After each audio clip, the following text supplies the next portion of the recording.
Bueno, estamos con Liliana Maizán, es una habitante de Salvador María que pudo presenciar el evento de la llegada de la luz, ¿no, Liliana? Hola María, sí, primero presencié la puesta del primer palo de la luz. Yo era muy chiquita, a veces me preguntan cómo me acuerdo de eso y no sé por qué me acuerdo, pero me acuerdo que fue a la salida de la misa a las 10:30 de la mañana, a las 11 de la mañana supongamos, y había un pozo enfrente de la iglesia y estaban poniendo un palo. Recuerdo que mi papá lo estaba aplomando para que quede bien puesto, tenía una cruceta arriba, pero a mí me llamó mucho la atención que todo el mundo le echaba paladas a ese palo. Todo el mundo compartía ese momento echándole un poco de tierra. Y, y no me imaginaba lo que era. Después con el tiempo me di cuenta que ese era el primer palo de la luz, de la cooperativa eléctrica que habían puesto ese día. Pienso que yo debo haber tenido 3 años y pico, pero me acuerdo y me acuerdo la gente que estaba, entre ellos estaba Colubri, los panaderos, Moscoloni, Tito Moscoloni, Dalmacio, no sé quién más había, pero esas personas me quedaron grabadas en la mente y el padre Valls bendiciendo ese palo y mi papá aplomándolo y yo de la mano de mi abuela.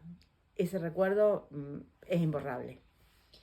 ¿Y qué me podés contar con respecto al momento en el que llega la luz? Como vos me decís, eras muy chica, pero bueno, tenés recuerdos de la gente, por ejemplo, Carlos Jauregui me habló de cómo llovía ese día.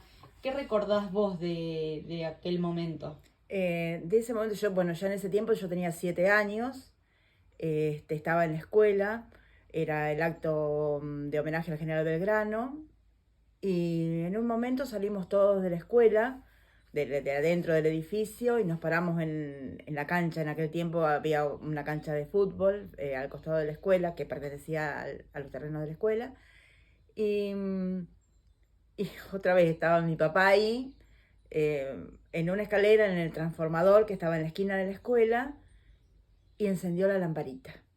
Serían las 11 de la mañana, las 12 del mediodía, no lo sé. Sé que estaba mi mamá en ese acto y había mucha gente que siempre iba a los actos a acompañar a los hijos. Y era el 20 de junio de 1967. Yo siempre creí que ese año yo estaba en primer grado, pero no, después me doy cuenta que estaba en primero superior, que se llamaba en aquel tiempo. Y, y se encendió la primera lamparita. Y nosotros, bueno, cuando terminó la fiesta salimos corriendo para casa a prender las llaves de la luz, porque no podíamos creer que prendiendo una llavecita teníamos luz en cualquier parte de la casa. Porque ¿Cómo? estábamos acostumbrados al farol, que Claro. el farol se colgaba en una habitación, iluminaba parte de una habitación, parte de la otra, eh, y no podíamos creer que nos pasara eso. Era fantástico. Claro, eso te iba a preguntar de cómo era la situación previa, la falta de la luz, cómo era la vida. A ver, porque no es solamente la luz, es pensar en la electricidad en general, en los electrodomésticos. Sí, imagínate que nosotros desde nuestra visión infantil que teníamos en ese tiempo, era el entrar a la habitación y no tener que ir con una vela, con una linterna, Claro. y prender una llavecita y tener luz, tener todo iluminado. Era una cosa maravillosa. Si bien uno había viajado a Buenos Aires, había ido a Lobos y había visto cómo se prendía la luz y qué sé yo, pero me acuerdo que nosotros éramos chicos, mis hermanos y yo, este, y en casa se había hecho la instalación y yo todos los días tocaba una llavecita, tocábamos la llavecita, pensar que íbamos a tocar esto y se va a prender la luz. Claro, claro, cuando ya tenían todo preparado, digamos, para antes de la conexión. Ah, sí, sí, claro. Antes de la conexión se hicieron instalaciones en las casas, se hicieron, que seguramente algunas estarían mal hechas, algunas estarían bien hechas, habrá habido cortocircuito, no lo sé. Pero el salir el ver ese momento en la escuela, que sea mi papá el que prendía, me emociona, Mm. que sea mi papá el que prendía la lamparita, y seguramente todo eso tenía había algo detrás, había mucha gente movilizándose en coches, después me entero, pero nuestra visión de niños era eso, la lamparita prendida y llegar a tu casa y ver las lamparitas prendidas. Y después todo lo que trajo la electricidad, todo el bienestar que trajo, porque todo el mundo se pudo comprar, todo el mundo decía, no, yo no me voy a comprar esto, no me voy a comprar el otro. Creo que lo primero que hicieron fue comprar un televisor. Claro, eso también te iba a preguntar, ¿cuál era el primer electrodoméstico que... Creo que en mi casa el primer electrodoméstico fue una heladera, creo, Sí, no lo sé, y un lavarropas, sí, porque eso era lo más necesario. Y creo que después llegó el televisor, en muchas casas llegó un televisor mucho antes. sí, Y bueno, y sentarte, nosotros nos pasábamos horas frente al televisor mirando dibujos animados, claro, mirando lo que sea, o la señal solamente. claro. Pero tener el televisor prendido, la radio, una radio sin necesidad de comprar pilas, el velador al lado de la mesa de luz, eso era una cosa que fue maravilloso. Y había muchos prejuicios también antes de la llegada de la luz. ¿Vos has llegado a escuchar algo sobre eso? Sí, la gente decía, ¿no? Que tenemos miedo que nos vamos a electrocutar, que nos puede agarrar la electricidad y nos puede matar. Y todas esas cosas que uno piensa cuando no conoce o cuando está alejado de esa novedad, ¿no es cierto?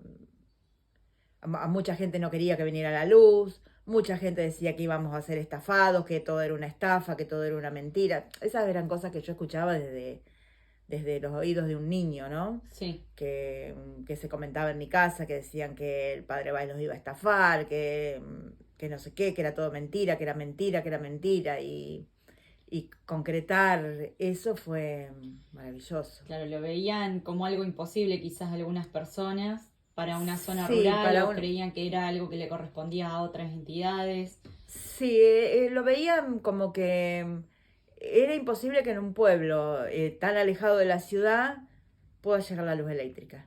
Claro, Y llegó a Salvador María y después de un tiempo llegó a Carboni y después de un tiempo los ferrocarriles autorizaron los cruces de vía y pasó a Peguería, a Barrientos, a La Laguna, porque Ferrocarriles no autorizaba ese cruce de las líneas eléctricas sobre la vía. claro. Y creo que lo tenían que hacer por bajo tierra. No me recuerdo bien, pero sé que era todo un Conflicto. conflicto hacer un cruce de vía. Este, y bueno, O sea, ella, que pasaran las líneas sobre sí, la sí, vía. para cruzar, digamos, al otro lado. Sí. Y con respecto a, bueno, la mejora en la vida de la población, vos me hablaste de la parte doméstica, me hablaste de cómo, bueno, de cómo experimentaste, digamos, ese cambio con la electricidad. Y a nivel pueblo, está bien que hay que pensarlo que el pueblo era mucho más chico de las dimensiones que tiene hoy en día, pero a nivel pueblo, ¿vos qué repercusión podés identificar? De nuevo, repito, vos tenías una dimensión quizás desde una niña, pero las repercusiones de la luz continuaron a lo largo de décadas. Sí, bueno, Eh, después con el tiempo tuvimos un alumbrado público que era una lamparita de 100 kilowatts, de 150 que era nada, pero bueno, vos andabas por la calle y la calle estaba iluminada. Y después llegaron los corsos también, con la llegada de la luz, no sé, serían el año 70 y pico, el padre Bay organizó los corsos en Salvador María, que los organizaba la Capilla Santa Ana.